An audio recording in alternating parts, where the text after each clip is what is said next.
Welcome. Today, I'm going to share something that can truly change your life. This book is not just a book, it's a movement, a lifesaver, a guide to peace, power, and confidence. It's called The Power of Positive Thinking by Dr. Norman Vincent Peale. Since it was published, this book has sold over 15 million copies worldwide. It has been translated into more than 40 languages, and it has helped millions of people to heal, to find peace, and to believe in themselves again.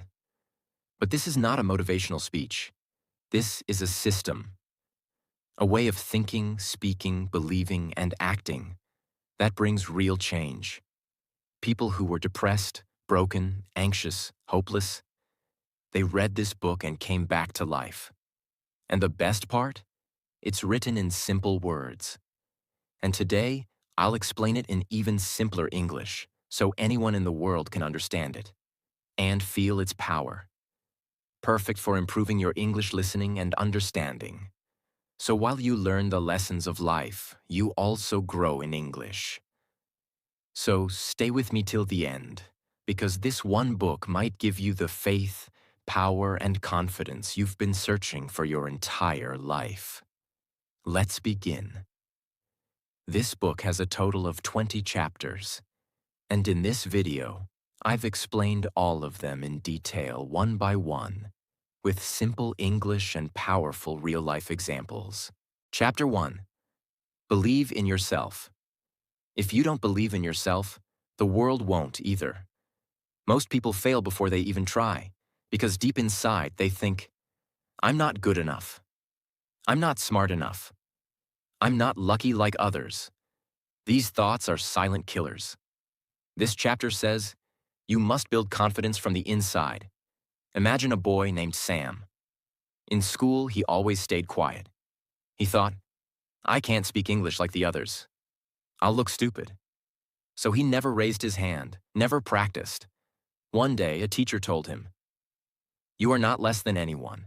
You just think you are. Those words changed Sam.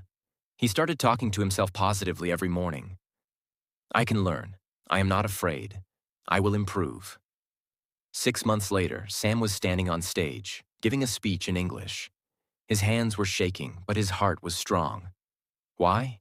Because he believed in himself. This chapter teaches, remove the negative voice inside you. Replace it with positive self-talk. Speak to yourself like you would speak to someone you love. Action tip. Each morning, look in the mirror and say, I believe in myself. I'm capable. I can do difficult things. Do it for 30 days, and you will feel unstoppable. Chapter 2. A peaceful mind means a powerful life. You can't think clearly if your mind is full of noise. This chapter teaches you to make your mind peaceful, because peace gives you power. Think about your phone. When it has too many apps open, it slows down. Your brain is the same. Anger, stress, jealousy, overthinking. These things keep running in the background and drain your energy. To live a powerful life, you must calm the inner storm. Example. There was a woman named Maria. She worked hard, but was always tired, angry, and sad.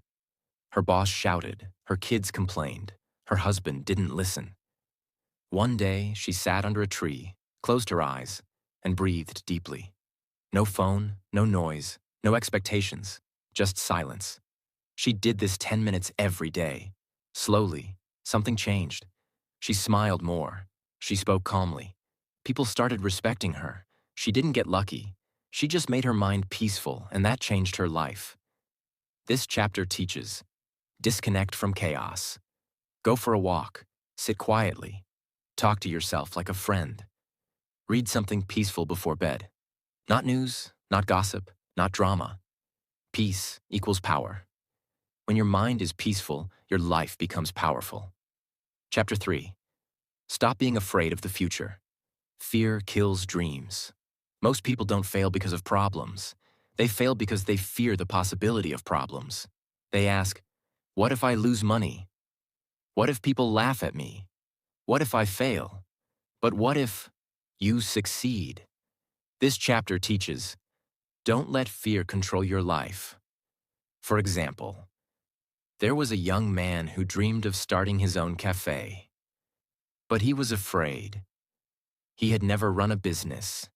He had no experience. One day, he asked his old grandfather, "What if I fail?" The old man smiled and said, "Then you'll learn. And if you don't try, you'll only regret." That day, he took a loan and opened his cafe. It failed in 6 months, but he didn't give up. He studied, he learned, he opened again. Today, he owns 5 cafes because he stopped asking, "What if I fail?" and started asking, "What if I fly?" This chapter teaches, fear is not real. It lives only in your imagination. Face it, talk to it, and walk through it. Courage is not the absence of fear. It's action despite fear. One sentence to remember. Don't fear the future. Shape it with action. Chapter 4. Create your own happiness.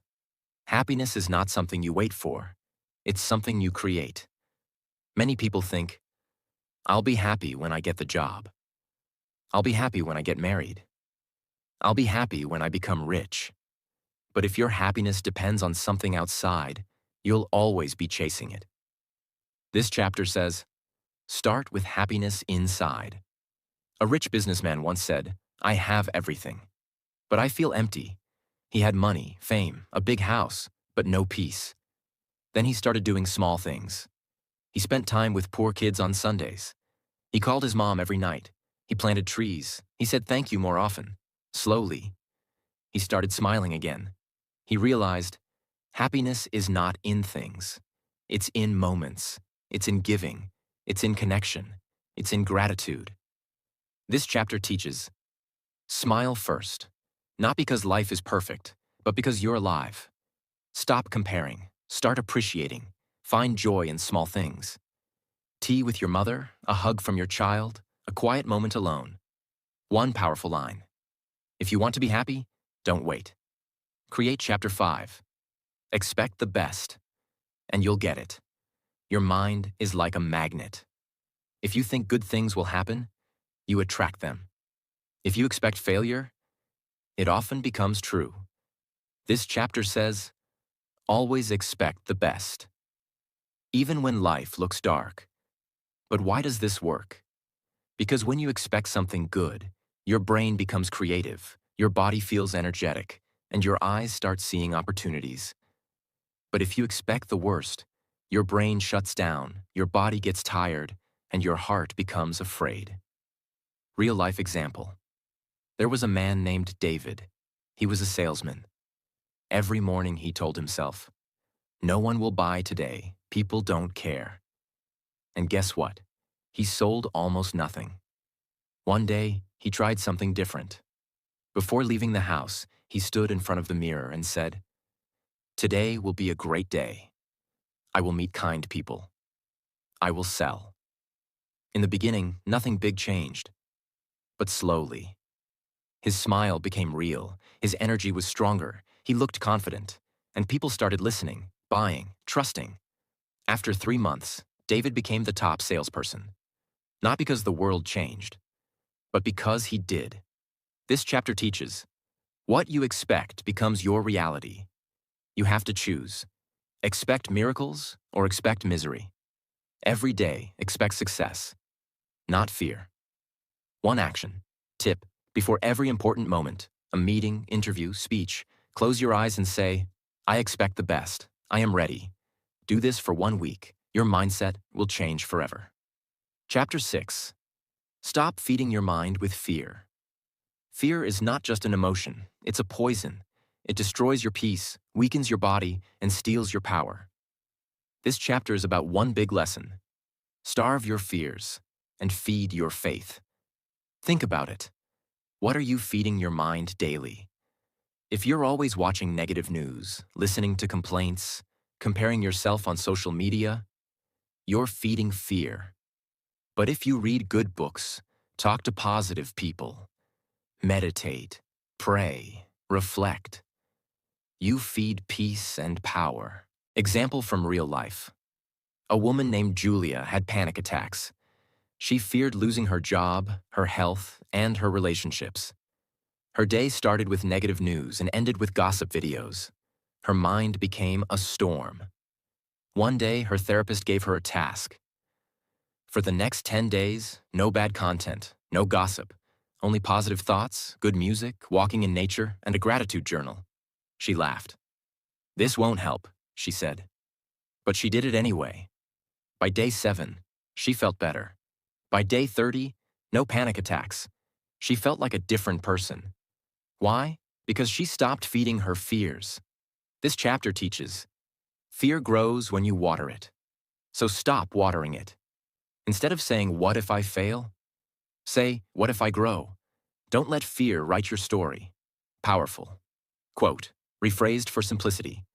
Feed your mind with courage, and fear will die of hunger. Chapter 7. Break the habit of worrying. Worry is like a rocking chair. It gives you something to do but takes you nowhere. This chapter teaches a life-changing lesson.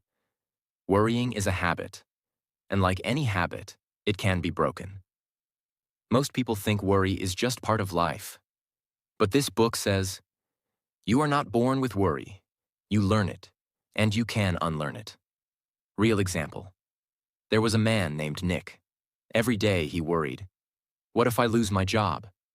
What if my wife leaves me? What if I get sick? One day, he heard a speaker say something strange. Write down all your worries on paper, then burn the paper. He thought it was silly, but he did it. He wrote, I'm afraid of being poor.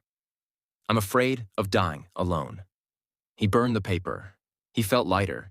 He kept doing it. Every week, and slowly, his worries lost power. Why? Because he started releasing them, not holding them inside. Another tip from the chapter. Divide your worries into 3 parts. 1. Worries you can solve now? Solve them. 2. Worries you can't solve now? Schedule time to think about them. 3. Worries that are silly and useless? Throw them out. This chapter teaches, worry steals your sleep, your focus, and your joy. Face your worry. Don't hide from it. Replace worry with problem solving. One powerful reminder. Worry doesn't take away tomorrow's pain. It only takes away today's peace. Chapter 8. Trust the power that's greater than you. This chapter is deeply spiritual, but very simple. It says, there is a power in this universe, something bigger than you. And when you trust it, you feel safe, strong, and protected. Some call it God. Some call it the universe. Some call it faith. Whatever name you give it, the truth is this. You are not alone. There was a man whose business failed. He lost everything. He tried everything. Loans, investors, begging. Nothing worked.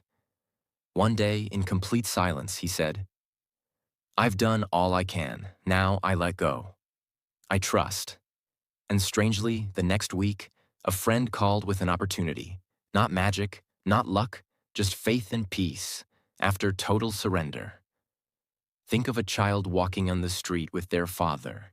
The child doesn't fear cars, thieves, or falling. Why? Because they are holding their father's hand. That's what trust feels like.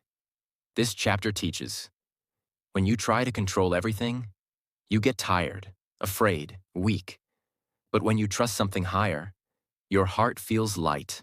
You don't have to carry all the weight alone. One powerful practice. Each night before sleep, whisper, I am not alone. I trust the path. I release my fear. You will sleep better and live stronger. Chapter 9.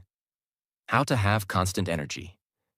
Many people feel tired all the time, not because their body is weak, but because their mind is exhausted. This chapter teaches a secret. Energy doesn't only come from food or sleep. It comes from your thoughts.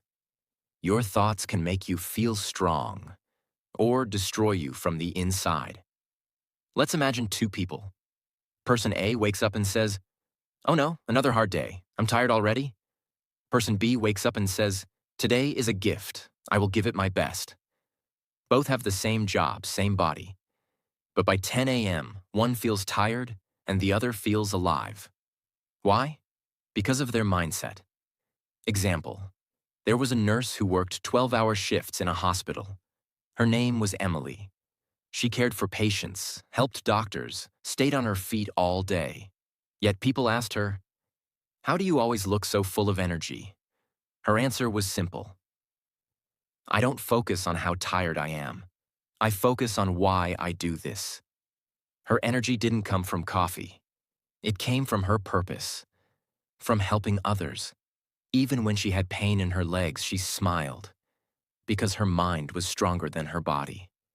This chapter teaches: negative thoughts drain your energy. Positive thinking creates energy. It gives strength to your body and joy to your heart. Start your day with words like, "I am strong. I am ready. I have a reason to live today." Quick practice for energy. Every time you feel low, say this out loud: "I have all the energy I need. I am bigger than this moment." Say it with force. Stand up. Breathe deeply. You will feel a shift inside you. Chapter 10. Try prayer power. This chapter is not about religion. It's about spiritual energy. It says, you are not alone. When your strength ends, there's a power you can connect to. That power comes through something very simple: prayer. Prayer is not about using perfect words. It's about speaking from your heart. Even if you're sitting alone, feeling broken, and whisper, "Please help me," that is prayer. A businessman was losing everything: his company, money, and marriage. He tried therapy, coaching, even medication, but nothing helped. One night, feeling hopeless, he said out loud, "God, if you're there, I need help." In that silence, he cried for the first time in years. That moment of surrender gave him new strength. Not magic, but peace. He stopped fighting everything alone. He started praying every morning, 10 minutes of quiet time. Slowly, his life became clearer. This chapter teaches: prayer is not just asking, it's connecting to peace. You don't have to be religious, just be honest. Speak from your soul. Make it a habit. Talk to that higher power daily. You'll never feel alone again. Simple practice. Every night before sleeping, whisper 3 things.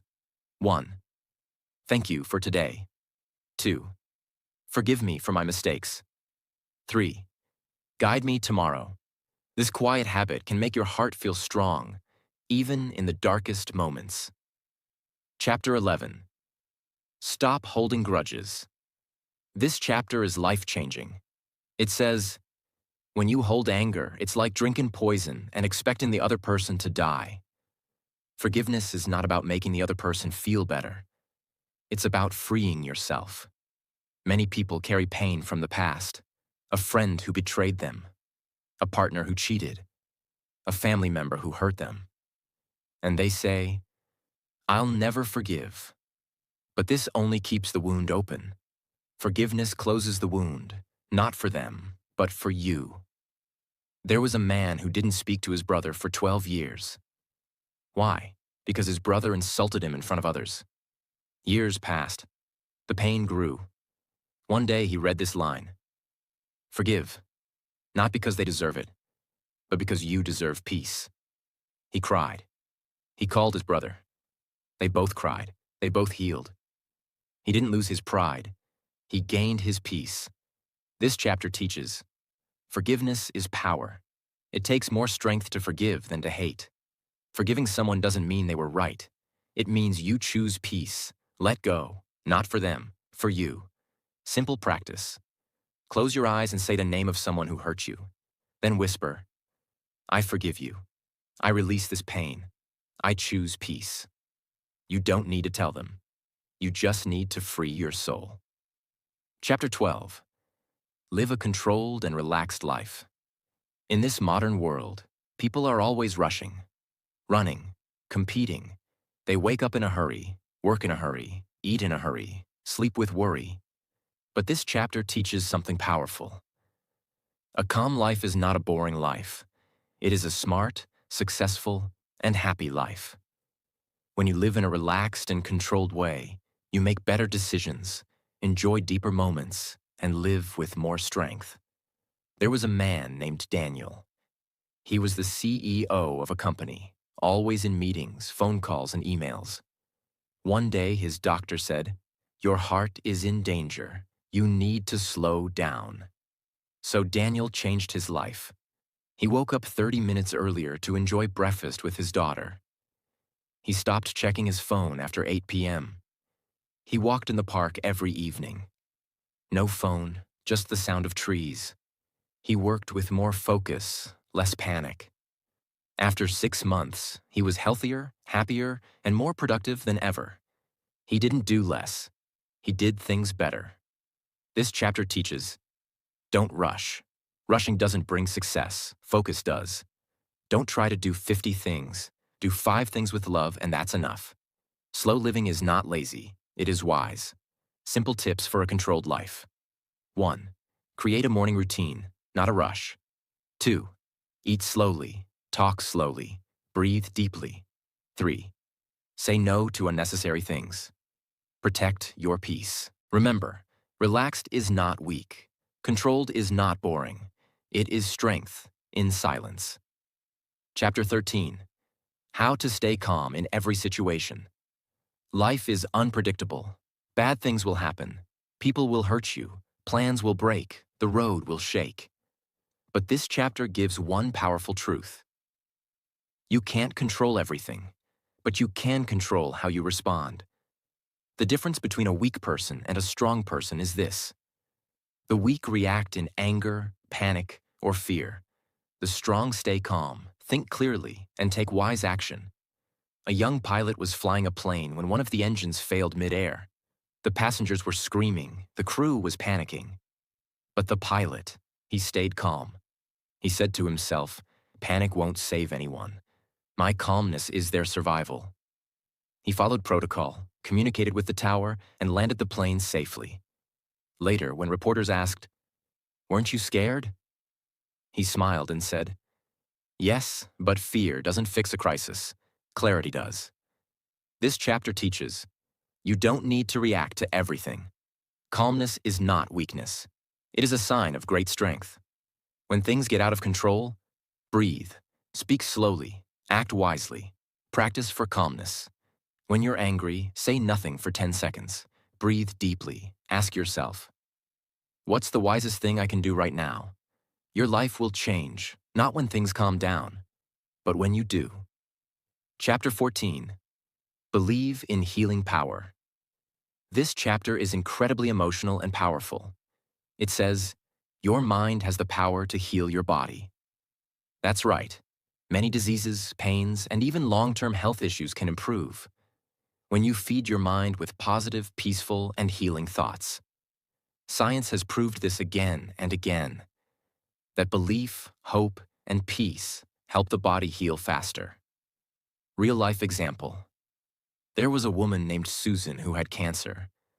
Doctors said she might not survive more than a year. But instead of falling into fear, she made a decision. Every morning, she listened to calming music. She smiled at herself in the mirror and said, "My body is healing. My cells are strong. I will live." She also started helping others in the hospital, reading books to children, feeding elderly patients. Her mind was filled with kindness and strength, not sickness. 1 year later, the doctors were shocked. Her reports were better than expected. Her cancer didn't just stop. It began to reverse. Was it only medicine? No, it was the power of hope, faith, and inner strength. A boy broke his spine in a car accident. Doctors said he would never walk again. But he refused to believe it. He imagined himself walking, running, dancing. For 2 years, he trained his body. But more importantly, he trained his mind. Today, he walks with pride and runs marathons. This chapter teaches, your thoughts affect your health. Positive thinking does not mean ignoring pain. It means believing in recovery. Faith and healing go hand in hand. Simple practice. Every morning and night, close your eyes and say, "My body is healing. I am getting stronger. I am filled with life. Say it with love. Your cells are listening. Chapter 15. Build strong personal relationships. No one succeeds alone. We are human, and humans need connection, love, support, and understanding. This chapter explains one truth. If your relationships are strong, your life becomes stronger. But today, most relationships are weak because of ego, anger, miscommunication, or lack of time. This chapter teaches you how to fix that. A couple was married for 15 years, but they had stopped talking, laughing, and spending time together. One day, the husband decided to make one small change. Every morning before leaving for work, he kissed his wife's hand and said, "Thank you for being with me." In the beginning, she didn't respond, but he didn't stop. After 3 weeks, she smiled. After 2 months, they started talking again. After 6 months, they renewed their vows. Their marriage wasn't saved by money or therapy, but by kindness and patience. There was a man who never spoke kindly to his children. He was always busy, always stressed. One day, his young son looked at him and asked, "Dad, why don't you smile when you see me?" That one question broke his heart. He sat down, hugged his son, and cried. From that day, he started spending 15 minutes daily playing and talking with his kids. Their bond became unbreakable. This chapter teaches, say thank you and I love you often. Forgive quickly. Speak gently. Listen with love. Don't wait to fix things. Start now. Simple practice for better relationships. 1. Message or call one person daily, just to appreciate them. 2nd, hug more, judge less. 3. Make time, not excuses. Remember, your success is empty if you have no one to share it with. Chapter 16. Make the power of faith work for you. This chapter is the heart of the book.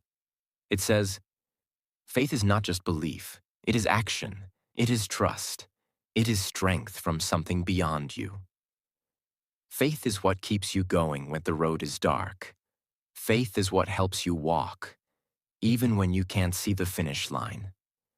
When you believe that your life has purpose, that good things will come, and that you are never truly alone, that's when miracles begin to happen. Imagine, a man lost his job. For 6 months, no company called him back. His savings were gone. His wife was pregnant. He was ready to give up.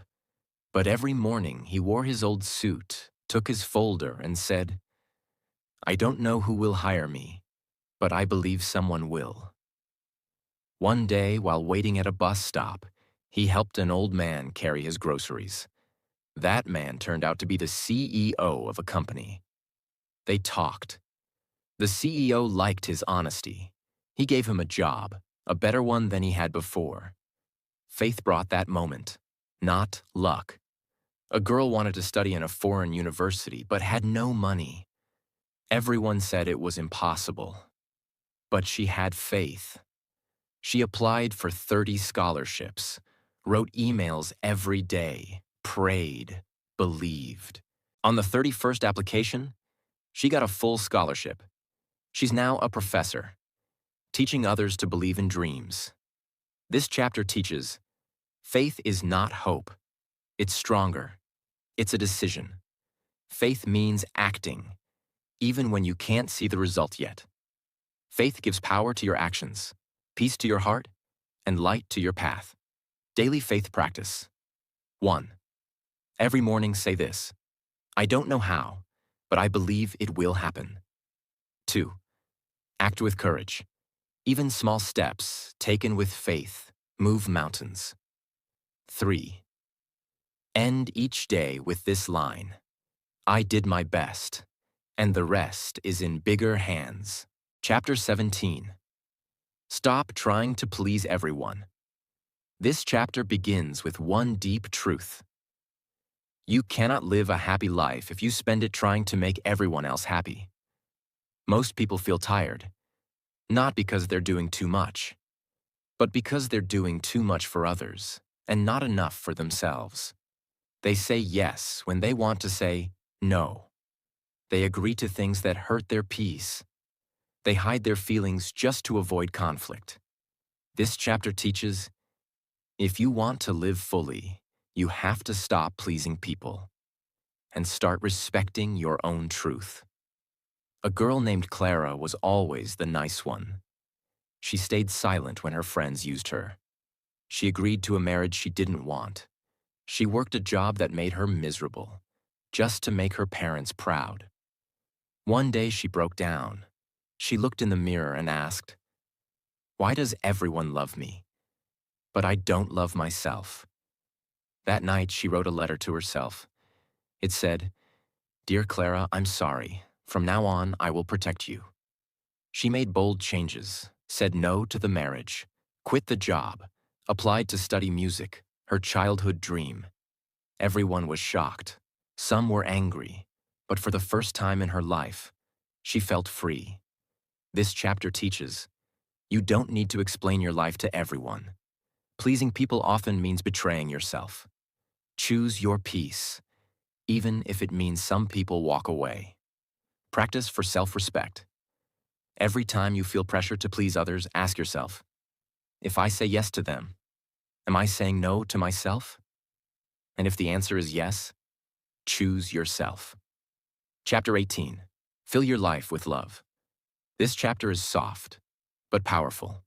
It says, success without love is empty. A rich life is not filled with money. It's filled with love. Love is not just romance. It's how you treat people. It's how you speak to strangers. It's how you forgive, help, smile, and listen.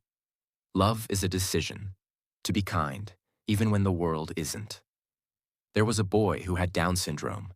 Every day, his classmates ignored him. One girl, just one, sat with him during lunch. She shared her food, smiled, and asked about his day. She didn't think it was a big deal, but 10 years later, he sent her a message that said, "Your love saved me. I wanted to die, but you made me feel seen." Small love, big impact. This chapter teaches, you never lose by loving. Even when the world is cold, your warmth matters. Don't just chase goals, build love around you. Practice love daily. 1. Say, "I love you" more to your parents, siblings, partner, friends. 2. Help someone without expecting anything. 3.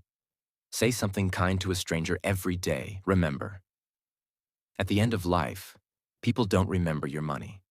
They remember your love. Chapter 19.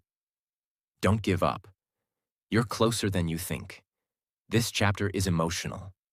It talks to the person who is about to quit, to the one who is tired, who thinks, maybe this dream isn't for me. But the truth is, you are closer than you think. Many people quit one step before success. Why? Because they let exhaustion speak louder than purpose. A gold miner dug for 5 years. Every day he worked for hours. One day he found nothing. He said, "It's useless," and sold his land. The next person dug 3 feet deeper and struck gold. There was a woman who wanted to become a writer. She sent her first book to 22 publishers. All rejected her. She cried, almost gave up. But her best friend told her, "Don't let rejection kill your gift. Just one yes will change everything." She sent it to one more publisher. The 23rd, they said yes. That book became a global bestseller.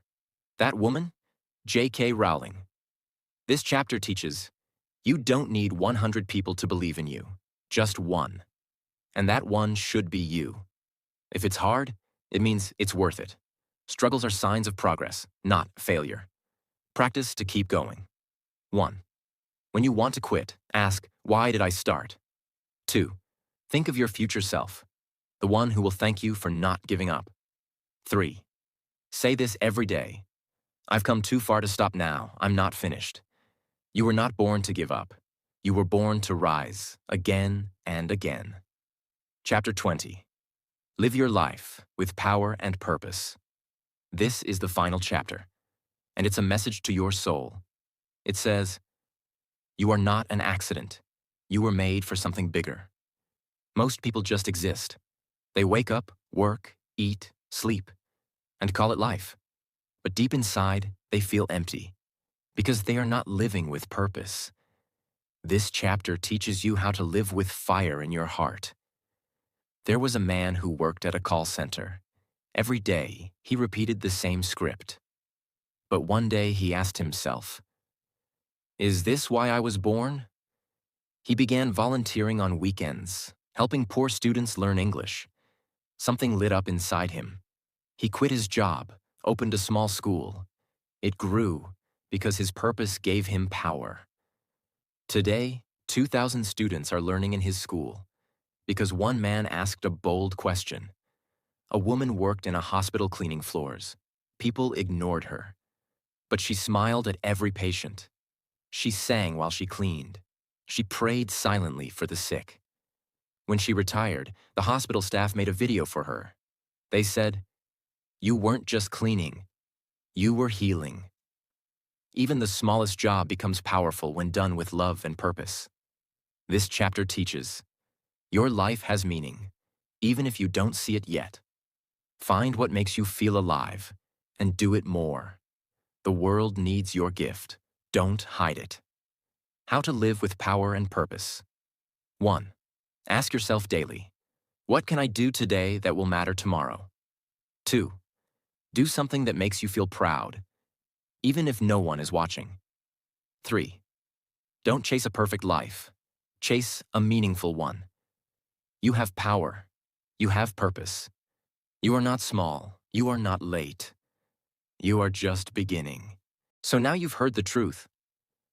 This is not just a book. It's a mirror that shows you what you've been thinking, and more importantly, what you could become. You don't need to be a genius. You don't need to be lucky.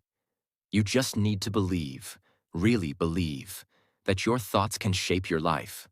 Because they can. Because they already are. If you fill your mind with fear, you will live in fear. But if you fill it with faith, courage, peace, and kindness, then no matter what happens outside, you will be strong inside. Dr. Peale didn't give us magic. He gave us a mindset. And that mindset is this. You are not your past. You are not your mistakes. You are not your doubts. You are powerful. You are capable. You are loved. And you are still becoming everything you were born to be. So from today, speak kindly to yourself. Think boldly. Dream again. Love deeply. And believe with all your heart that something beautiful is on its way. Because it is. And if this book changed your thoughts, then it has already started changing your life. Subscribe for more life-changing book summaries, more motivation, and more English learning. And remember, the power of positive thinking is already inside you. See you in the next video.